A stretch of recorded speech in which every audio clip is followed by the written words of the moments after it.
अस्सलाम वालेकुम नाज़रीन, प्रोग्राम टीआरपी 360 के साथ मैं हूं इरफान हैदर। पेंडोरा पेपर्स क्या है? ऑफशोर कंपनी बनाना क्या बाकी जुर्म है या ये लीगल है? और ऑफशोर कंपनी क्यों बनाई जाती है, बनाने वाले को क्या फवायद होते हैं, और अब जिनका नाम ऑफशोर कंपनी में आ गया है उनका मुस्तकबिल क्या होगा? इससे कबल पनामा पेपर्स में जो जो नाम आए थे आपको सब आप आगाह हैं कि किस तरह तहकीकात हुई और फिर किस तरह साबिक वज़ीर आज़म नवाज शरीफ नाअहल हुए और उनकी साहबजादी मरियम नवाज साहिबा को भी जो है वो सज़ा का सामना करना पड़ा। अब क्या होने जा रहा है? क्या उसी तरह फिर सजाएं होने जा रही हैं? अब एक बहस चल निकली है कि ICIJ ने जो तहकीकात की हैं और इसमें 600 से ज़ायद सहाफ़ी इस तहकीकात में शामिल थे। 2 साल से ज़्यादा अरसा लगा है।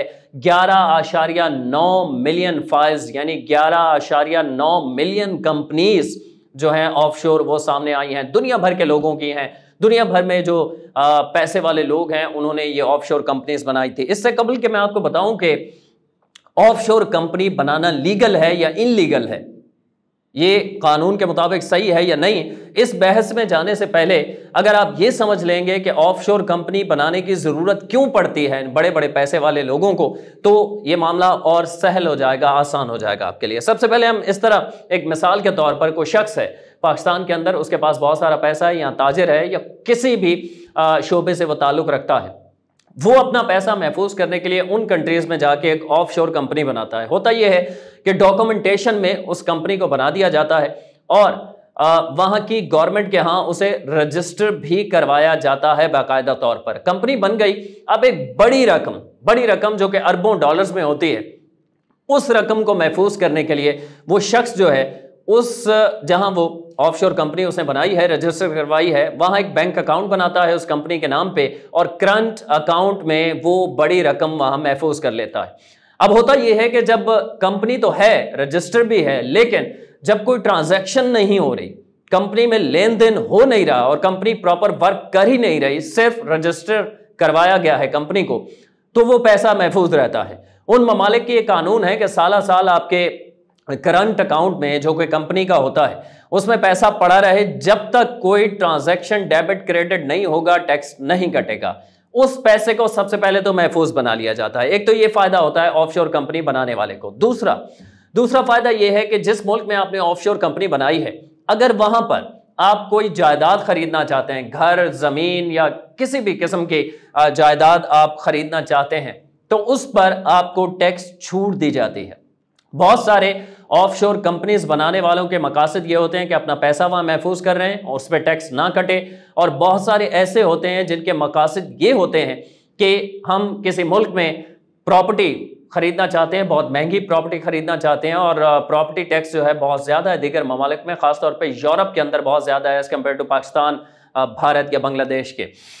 तो वहाँ पर वो ऑफशोर कंपनी पहले खोलते हैं और फिर वो ऑफशोर कंपनी खोलने के बाद जायदाद खरीदते हैं ताकि उन्हें टैक्स पे छूट मिल सके। ये 2 फवायद होते हैं जिसकी वजह से अमीर लोग, पैसे वाले लोग, ताजिर, ब्यूरोक्रेट्स, साबिक जर्नल्स, सियासतदान वो ऑफशोर कंपनीज बनाते हैं। अब क्या ऑफशोर कंपनी बनाना लीगल है या इनलीगल है, ये एक अलग बहस है। ऑफशोर कंपनी बनाना जिस मुल्क में आप बना रहे हैं उस कानून के मुताबिक जहां जहां ये ऑफशोर कंपनी सामने आई है लीगल है, गैर कानूनी नहीं है। लेकिन फिर क्या होता है कि पाकिस्तान में जो इस वक्त सोशल मीडिया के ऊपर ब्लेम गेम चल रहा है अपोजिशन हुकूमत को, हुकूमत जो है वो अपोजिशन को, मसला ये है कि आपको ये साबित करना होता है, जब आप मेंबर सूबाई असम्बली हैं, कौमी असम्बली हैं या आप मिनिस्टर हैं या सेनेटर हैं, तो इलेक्शन कमीशन में आपको असासे डिक्लेयर करने होते हैं इलेक्शन से पहले। और अगर जिस तरह के नाम सामने आए हैं, फैसल वाडा सेनेटर हैं, अलीम खान सीनियर वजीर हैं, शौकत तरीन इस वक्त वजीर ख़जाना हैं, 22 अक्टूबर तक तो वजीर ख़जाना रह सकते हैं, इसके बाद उन्हें या सेनेटर बनना होगा या कौमी असम्बली की सीट लेना होगी इलेक्शन लड़के, अदरवाइज़ वो जो है वजीर ख़जाना नहीं रह पाएंगे, ये एक अलग बहस है। खुसरो बख्तियार है, सनत और तिजारत के वजीर हैं, और मोनेस इलाही इत्तेहादी पार्टी के अहम वजीर हैं ये भी। तो अब देखना यह है कि इन वज़रा, ये जो वजीर हैं, ये अपने ओहदों पे रह पाएंगे या नहीं। इनसे इन्वेस्टिगेशन जो कि वज़ीर आज़म इमरान खान साहब ने कह दिया है कि होगी, वो होगी कैसे?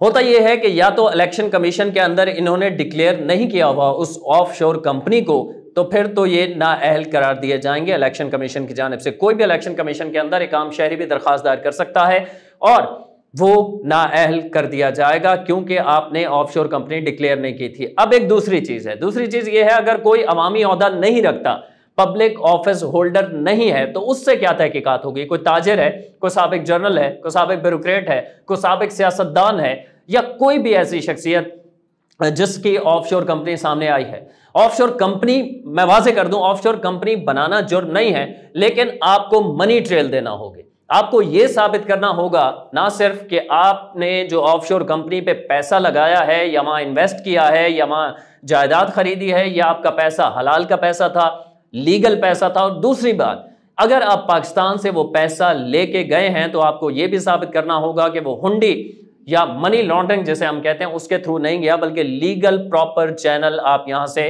पैसा लेकर गए हैं। अगर आपका पैसा जायज है और लीगल तरीके से वहां लेकर गए हैं और वहां अपने ऑफशोर कंपनी बनाई है, तो फिर कोई कानूनी कार्रवाई नहीं होती।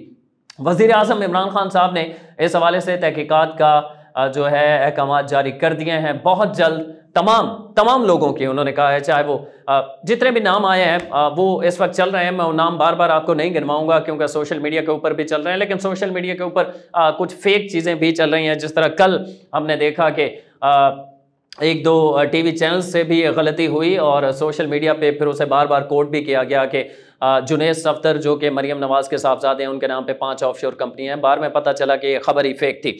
अब देखना यह है कि तहकीकात जब होती हैं तो कौन कौन ये साबित कर पाता है।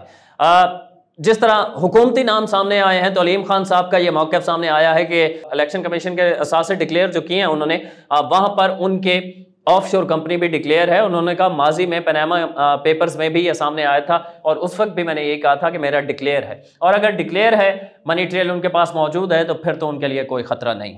इसी तरह एक आम ताजिर अगर वो मनी ट्रेल नहीं दे पाता और वो लीगल तरीके से पाकिस्तान से पैसा लेके गया, ये साबित नहीं कर पाता, तो उसके खिलाफ भी कार्रवाई होगी। अब बात कर लेते हैं कुछ टीवी चैनल्स के अहम शख्सियात हैं।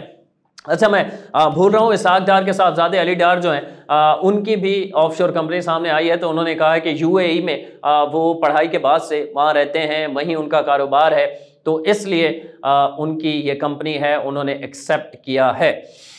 मैं आपको बता देता हूं कौन कौन से टीवी चैनल्स के मालिकान हैं जिनकी ऑफशोर कंपनियां सामने आई हैं। सिर्फ इसमें साबिक जर्नल्स, साबिक ब्यूरोक्रेट्स, 700 से ज़ायद पाकिस्तानी हैं जिनकी ऑफशोर कंपनीज हैं, और सियासतदान अपोजिशन से हों या इस वक्त हुकूमती बेंचों से, सिर्फ वो शामिल नहीं है, ताजिर शामिल नहीं है, बल्कि जो मीडिया मालिकान हैं, वो मीडिया मालिकान जो सैलरीज नहीं देते, जो लोगों की सैलरीज खा जाते हैं, जो एम्प्लॉयज़ को कहते हैं कि इंक्रीमेंट इसलिए नहीं लगवा सकते कि हालात अच्छे नहीं है, मुल्क में मीडिया बहरान चल रहा है, उन्होंने भी बहुत बड़ी रकम जो है ऑफशोर कंपनियों पे पैसा इन्वेस्ट किया हुआ है ताकि उनका पैसा वहाँ महफूज रहे। समा के ऑनर अब चूँकि अलीम खान हो चुके हैं, तो अलीम खान साहब की कंपनी सामने आ गई है, मैं इस पर जिक्र कर चुका हूँ पहले। शुएब शेख बोल्ड टीवी के ऑनर हैं, एग्जैक्ट कंपनी के ऑनर हैं, इनकी भी ऑफशोर कंपनी सामने आई है। इसके बाद है एक्सप्रेस के ऑनर सुल्तान लाखानी साहब।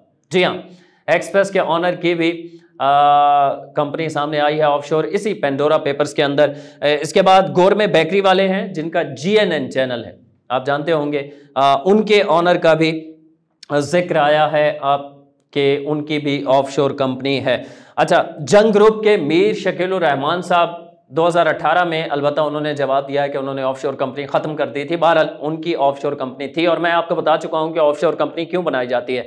बाज़ लोग इसे फॉर द टाइम बिंग थोड़े से वक्त के लिए भी बनाते हैं। उसकी वजह यह होती है कि आपने 2 साल ऑफशोर कंपनी बनाई, उसके बिहाफ पे आपने उस मुल्क में जायदाद खरीद ली, आप टैक्स से बच गए, और बाद में आपने ऑफशोर कंपनी ख़त्म कर दी। तो मीर शकीलुर रहमान साहब जो हैं वो भी ये कह रहे हैं कि 2018 में उन्होंने ये कंपनी ख़त्म कर दी थी। उसके बाद डॉन न्यूज़ के CEO हैं हामिद हारून खान साहब, इनकी भी ऑफशोर कंपनी सामने आई है, और आरिफ निज़ामी साहब मरहूम जो हैं, इनका भी नाम सामने आया है कि इनकी भी ऑफशोर कंपनी है। अब देखना यह है कि अपोजिशन या हुकूमत या कोई भी ताजिर, मैंने आपको बता दिया, जिसने जो पब्लिक ऑफिस होल्डर है और इलेक्शन कमीशन में असासों में जो डिक्लेयर करते हैं, उसमें उन्होंने अगर किसी ने भी डिक्लेयर किया हुआ है कि उसकी पहले से ऑफशोर कंपनी है, इलेक्शन कमीशन को पहले बताया हुआ है, उस पर कानून लागू नहीं होता। सिर्फ ये दिखाना होगा, साबित करना होगा कि उसका पैसा जो है 2 नंबरी से कमाया गया नहीं था, मनी ट्रेल दे दें और लीगल तरीके से, हुंडी के जरिए नहीं गया बल्कि प्रॉपर चैनल यहां से वो लेके गए हैं। और इसी तरह ताजिर जितने भी लोग हैं वो अगर ये साबित कर दें कि कानूनी पैसा था उनका और कानूनी तरीके से मुल्क से लेके गए थे, तो फिर उन पे कोई केस नहीं बनता।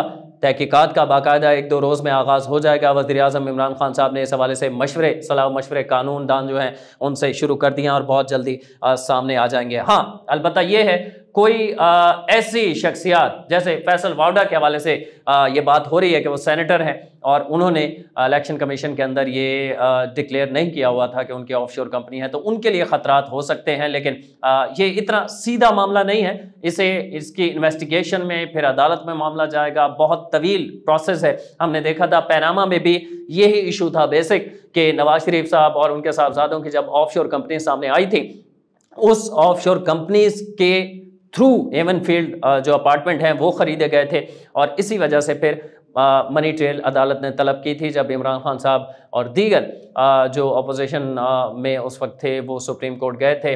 और फिर हुआ ये कि नवाज शरीफ फैमिली जो है वो एवन फील्ड रेफरेंस के हवाले से जो रेफरेंस दायर हुआ, एवन फील्ड अपार्टमेंट जो है उसकी मनी ट्रेल नहीं दे पाए थे, जिसकी वजह से उन्हें नाअहल करार दिया गया था। अब देखना यह है कि मनी ट्रेल पेंडोरा पेपर्स में आने वाली ऑफशोर कंपनीज के मालिकान दे पाते हैं या नहीं, ये तो वक्त ही बताएगा। उम्मीद है कि वीडियो आपको अच्छी लगी होगी। कमेंट्स में अपनी राय से जरूर आगाह कीजिएगा। इरफान नादिर को इजाजत दीजिए।